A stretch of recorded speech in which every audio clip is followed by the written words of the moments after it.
Okay, so whilst I'm waiting for glues to dry and some other things to happen as well, I thought I'd revisit the skull and do a little bit more cleanup on that. Basically what I'm trying to do is recover some of the lost detail. When this was primed or painted or whatever the hell it is that they've used on it, they've put a really thick coat on it, and it's covered up a lot of the fine details. And I basically want to get it back to, as raw or as close to a raw finish as I can, so that I can actually do a bit of improvement on it. It's had some sort of casting errors, I guess you'd call them, I don't know. But again, those are little things I want to sort of tidy up a little bit. The other thing with this is the nose, where I actually, the casting in the nose was really bad, so I've actually replaced that by cutting out one of the vinyl pieces and actually transplanting that in there. And some of the gaps have opened up. I don't know whether or not that's a shrinkage issue or not, so that's still a little bit experimental. I've had to fiddle around chemically a little bit to find out what is going to remove this paint or putty or whatever it is, and I found, just going through my drawers of stuff, there's a Carbion throttle cleaner which has got some sort of solvent in it. I've used this lots of times myself, just working on bikes and cars and stuff like that, and I've never had any issues with it, sort of chemically sort of thing, so I think it's quite safe to use. I started out by doing a couple of test bits underneath where it wouldn't matter too much if I did some damage to it, and you can actually see that some of that putty there in the bubbles have actually sort of taken that out, so that's a bit that wasn't done properly and it'll have to be fixed up again as well. But it's revealing a few things that need fixing, but it's working quite well, so I'll just show you what I'm doing. The only problem with this stuff is that it does actually dissolve, evaporate quite quickly, which is good from a point of view of leaving the job dry, but it does mean that if I leave it too long, the paint resets. The good part about that is that the paint's not resetting sticky, which was one of the things I was concerned about, but you can see it's coming off there quite nicely. So I'll spend a bit of time, may actually end up having to buy another can of this stuff, and I'll go through and do that. But I'm not so much worried about these big bits on top, this sort of thing. I'm mostly worried about picking up the lost details around there. There's little sort of screw or bolt sort of, details in there that were just completely hidden. They were just covered up with so much paint that you couldn't see them at all. And I want to maintain as much of that detail as I possibly can, so that's what this is.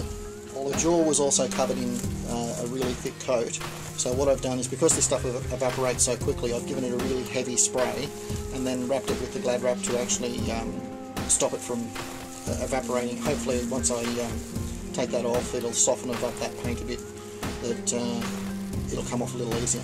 But another experiment, we'll see how it goes. So after about an hour and a half's worth of scrubbing and sort of cleaning, you can see the result. They've picked up a lot more details in the eyes. It's on the bridge of the nose. You can see the original seam line that runs through here, cuts across that piece there, and then where it's been filled really heavily at the back, right through, and then down across the bottom of it. This was cast in one solid piece of resin. I've since sort of carved out the centre there. It did actually originally have the gearbox sides in there as part of the casting, but the casting was awful on them, so I've opted to remove them out, and I'll replace those with better quality ones. Overall, there's a couple of little bits there where the seam needs to be cleaned up just that little bit more, but this bit at the back, as bad as that looks, actually is really quite smooth, so there's been a pretty reasonable job sort of done there. It's really only this finer seam at the front that sort of needs a little bit of tidy up. The nose is going to need a little bit more work, just to basically clean up that seam edge, because there's not supposed to be a seam there, so that has to be sort of made invisible. But overall, I'm really happy with the way that's cleaned up. The jaw, on the other hand, is a slightly different issue. It's very bubbly.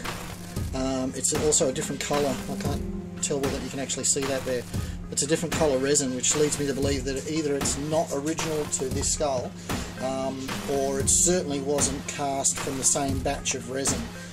This also has a slightly lighter feel to it, even though that's obviously a solid piece and a lot bigger. This still feels like it should be heavier for the fact that it is a solid piece as well, which again, it could be the fact that it's you know, bubbly on the surface. Those bubbles may have continued all the way through.